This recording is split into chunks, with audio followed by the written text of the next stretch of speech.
UltraTech देश का सबसे बड़ा सीमेंट ब्रांड। कैपेसिटी इतना कि अमेरिका के सारे सीमेंट कंपनीज भी एक साथ आ जाए ना तो भी अकेले अल्ट्राटेक के जितना सीमेंट नहीं बना पाएंगे। लेकिन रुकिएगा, ये पोजीशन भी अब सेफ नहीं है, क्योंकि जहां कुमार मंगलम बिरला को अल्ट्राटेक को यहां तक लाने में 57 साल लग गए थे, वहीं गौतम अडानी ने सिर्फ 3 सालों में ही इंडिया का सेकंड लार्जेस्ट सीमेंट ब्रांड बना दिया। और अब मार्केट में नंबर 1 बनने की लड़ाई इतनी एग्रेसिव हो गई है कि लोगों ने इसे द ग्रेट सीमेंट वॉर का टाइटल दे दिया है। तो आखिर कैसे अल्ट्राटेक अपनी पोजीशन को टॉप पर बनाए रखने के लिए जी जान से लगा हुआ है? आखिर ऐसी भी क्या जरूरत आन पड़ी कि गौतम अडानी को सीमेंट मार्केट में भी एंटर करना पड़ गया? और इस वॉर का रिजल्ट भी क्या जियो और एयरटेल की तरह हाथ मिलाकर लोगों को लूटने पर खत्म होगा? सब कुछ हम डिटेल में जानने वाले हैं आज के इस वीडियो में। तो दोस्तों, सबसे पहले अगर हम बात करें अल्ट्राटेक की, तो यह बेसिकली 2 कंपनियों को मर्ज करके बनाई गई थी। पहली आदित्य बिरला ग्रुप की ग्रासिम सीमेंट और दूसरी लार्सन एंड टुब्रो की L&T सीमेंट। एक्चुअली बात है साल 2000 की, जब L&T कंपनी ने अपने सीमेंट बिजनेस को सेल करने का डिसीजन लिया। उस टाइम पर यह इंडिया का लार्जेस्ट सीमेंट मैन्युफैक्चरर हुआ करता था, जबकि वहीं आदित्य बिरला ग्रुप की Grasim cement 3rd largest cement producer थी। ग्रासिम ने साल 2000 के बाद से L&T के सीमेंट बिजनेस को साल दर साल खरीदना शुरू कर दिया, जैसे कि 2002 में 15%, 2003 में 30% और 2004 में 51% शेयर बाई करके आदित्य बिरला ग्रुप के ग्रासिम ने पूरे कंपनी के मैनेजमेंट पे ही कंट्रोल कर लिया था। और फिर 2004 में L&T सीमेंट का नाम चेंज करके अल्ट्राटेक कर दिया गया और इस टाइम पर 30 million ton per annum capacity के साथ अल्ट्राटेक भारत के नंबर 1 सीमेंट कंपनी बन गई थी। यहाँ पर याद रखिएगा, 30 MTPA के साथ अल्ट्राटेक फिलहाल नंबर 1 सीमेंट कंपनी है, क्योंकि वीडियो में कुछ टाइम के बाद से हम यहीं से आगे की बात करेंगे। लेकिन फिलहाल अगर हम अडानी ग्रुप की बात करें तो फिर उन्होंने सीमेंट इंडस्ट्री में 2022 में एंट्री लिया, जब उन्होंने इसी साल सितंबर में इंटरनेशनल ब्रांड हॉलसिम से अंबुजा और ACC सीमेंट को $6.4 बिलियन यानी कि करीब 51,000 करोड़ रुपए में एक्वायर किया था। और दोस्तों, गौतम अडानी का ये सीमेंट मार्केट में घुसना कोई छोटा मोटा एंट्री नहीं था, क्योंकि वो एक ही झटके में इस एक्विजिशन के साथ अल्ट्राटेक के बाद से दूसरे सबसे बड़े प्लेयर बन गए थे।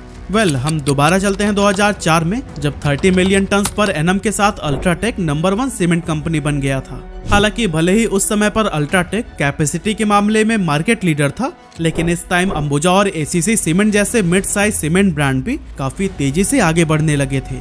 और ऐसा होने के पीछे सबसे बड़ा रीजन था अल्ट्राटेक का लेट स्टार्ट। एक्चुअली अल्ट्राटेक ने मार्केट में एज अ सेपरेट एंटिटी 2004 में एंट्री लिया था, जिसकी वजह से वो अपने कॉम्पिटिटर्स की तरह स्ट्रॉन्ग ब्रांड आइडेंटिटी और लॉयल कस्टमर बेस नहीं बना पाया था। इसके साथ ही अल्ट्राटेक नाम नया होने की वजह से लोग अंबुजा और ACC को ज्यादा प्रेफर करने लगे थे।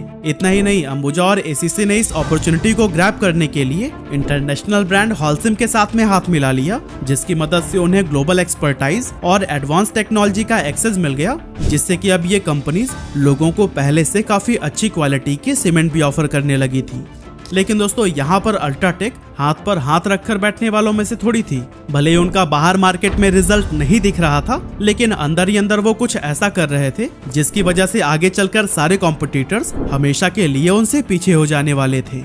एक्चुअली अल्ट्राटेक अंदर ही अंदर अपना प्रोडक्शन कैपेसिटी बढ़ा रहा था, जिसके लिए पहले तो उन्होंने कई सारी नई फैक्ट्रीज लगाई और फिर कुछ एग्जिस्टिंग फैक्ट्रीज को भी बाय करके उसे रिनोवेट किया। और कुछ इस तरह से 2008 तक अल्ट्राटेक ने अपनी कैपेसिटी 30 से बढ़ाकर 49 मिलियन टन पर एनम तक कर लिया था। और दोस्तों, सोने पे सुहागा तो तब हुआ जब अल्ट्राटेक ने 2010 में मिडिल ईस्ट के स्टार सीमेंट को भी एक्वायर कर लिया, जिसकी वजह से उनका कैपेसिटी बढ़कर 52 MTPA तक हो गया। वहीं दूसरी तरफ भले ही अंबुजा और ACC इंडियन सीमेंट मार्केट के डोमिनेटिंग प्लेयर थे, लेकिन वो लोग भी सिर्फ नॉर्थ और सेंट्रल इंडिया में ही ज्यादा एक्टिव थे, जबकि बाकी के पूरे देश में अभी भी अलग अलग और लोकल प्लेयर्स का ही बोलबाला हुआ करता था। लेकिन दोस्तों, क्या आपको पता है मार्केटिंग का 5 P's का रूल क्या कहता है? कि पहले प्रोडक्ट बनाओ, फिर प्राइस डिसाइड करो, प्रोडक्ट को मार्केट में प्लेस करो और फिर जाकर प्रमोट करो, जिससे कि पीपल यानी कि कस्टमर्स के पास आपका प्रोडक्ट आसानी से पहुंच जाए। और दोस्तों, एग्जैक्टली इसी बिजनेस स्ट्रैटेजी को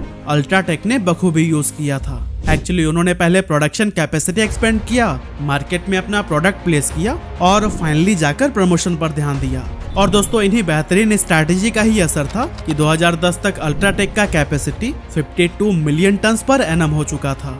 हालांकि ये सब भी अल्ट्राटेक के लिए काफी नहीं था, क्योंकि उनका पैन इंडिया प्रेजेंस अभी भी कम था। जिसकी वजह से इतनी कैपेसिटी होने के बाद भी लोकल प्लेयर्स ही अपने अपने स्टेट में बाजी मार ले जाते थे। अब जब अल्ट्राटेक ने यह एनालाइज किया कि वो मार्केट के कुछ लिमिटेड एरिया तक ही सीमित होकर रह गए हैं, ऐसे में पूरे इंडिया पर राज करने के लिए उन्होंने कई सारी कंपनियों को खरीदना चालू किया। और दोस्तों ये स्ट्रैटेजिक एक्विजिशंस अल्ट्राटेक को नॉर्थ से लेकर साउथ और ईस्ट से लेकर वेस्ट तक हर जगह पर टॉप पर ला दिया था। जैसे कि इंडिया के वेस्ट रीजन में अपना प्रेजेंस एस्टेब्लिश करने के लिए 2013 में अल्ट्राटेक ने जेपी ग्रुप के गुजरात सीमेंट यूनिट को एक्वायर कर लिया था। और कुछ इसी तरह से अंबुजा और एसीसी डोमिनेटेड नॉर्थ और सेंट्रल इंडिया रीजन में अपना दबदबा बनाने के लिए 2017 में अल्ट्राटेक ने जयप्रकाश एसोसिएट्स के सीमेंट प्लांट्स को भी एक्वायर कर लिया। और फिर ईस्ट इंडिया में अपनी पकड़ बनाने के लिए अल्ट्राटेक ने सेंचुरी टेक्सटाइल्स के सीमेंट बिजनेस को खरीद लिया।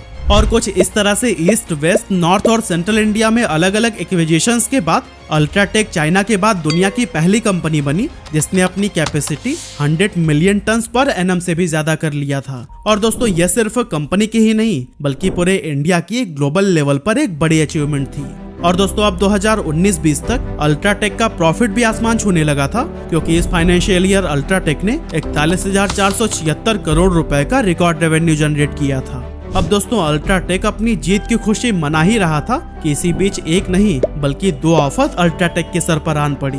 अब पहले प्रॉब्लम को तो अल्ट्राटेक ने जैसे तैसे करके सॉल्व कर लिया, लेकिन दूसरे प्रॉब्लम ने आदित्य बिरला के रातों की नींद उड़ा कर रख दी थी। एक्चुअली फाइनेंशियल ईयर 2019-20 के खत्म होने से ठीक एक हफ्ते पहले कोविड-19 पैंडेमिक की वजह से देश भर में लॉकडाउन लगानी पड़ गई, जिस दौरान ट्रांसपोर्टेशन से लेकर फैक्ट्री सब कुछ ठप पड़ गई।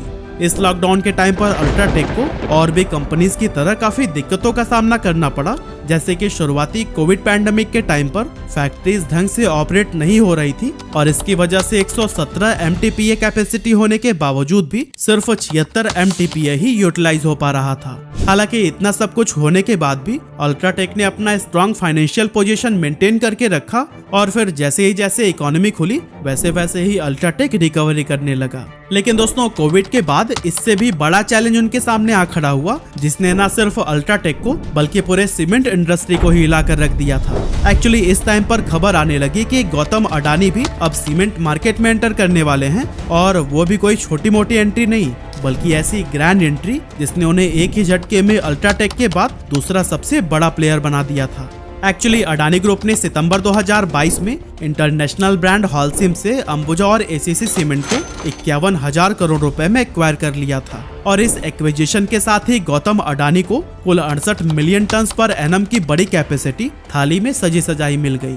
पर हाँ, अभी भी अडानी साहब शांत नहीं बैठे हैं, क्योंकि उनका टारगेट 2028 तक अपनी कैपेसिटी बढ़ाकर 140 MTPA पर ले जाना है। और इस लक्ष्य को हासिल करने के लिए अडानी ग्रुप भी लगातार एक्विजिशंस करने में लगा हुआ है। और दोस्तों छोटे छोटे कई सारे कंपनीज को एक्वायर करके आज के टाइम पर अडानी का cement capacity 85 million ton per annum already हो चुका है। लेकिन दोस्तों सबसे बड़ा सवाल तो ये है ना कि अडानी के पास पहले से ही इतने सारे बिजनेसेस थे, तो फिर उन्हें अचानक से सीमेंट बिजनेस में घुसने की खलबली क्यों मच गई। तो दोस्तों अभी इंडिया में बहुत तेजी से इंफ्रास्ट्रक्चर डेवलपमेंट हो रहा है, चौड़े चौड़े रोड बन रहे हैं, उन पर बड़े बड़े ब्रिज डेवलप किए जा रहे हैं, हॉस्पिटल्स, मॉल्स, पोर्ट, एयरपोर्ट और कॉलेज सब कुछ बहुत तेज रफ्तार से बढ़ रहे हैं। ऐसे में हर जगह पर सीमेंट का काम तो लगने ही वाला है, और इस अपॉर्चुनिटी को ही ग्रैब करने के लिए गौतम अडानी सीमेंट बिजनेस में भी कूद पड़े हैं। और हाँ, अभी तक जिन जिन बिजनेसेस में अडानी साहब पहले से ही मौजूद है ना, वो भी सीमेंट बिजनेस को फुल्ली सपोर्ट करते हैं। जैसे कि सीमेंट प्रोड्यूस करने के लिए बेसिकली लाइमस्टोन और फ्लाई ऐश की जरूरत होती है, जो कि अडानी के पास उनके माइनिंग बिजनेस की वजह से पहले से ही भारी मात्रा में उपलब्ध है।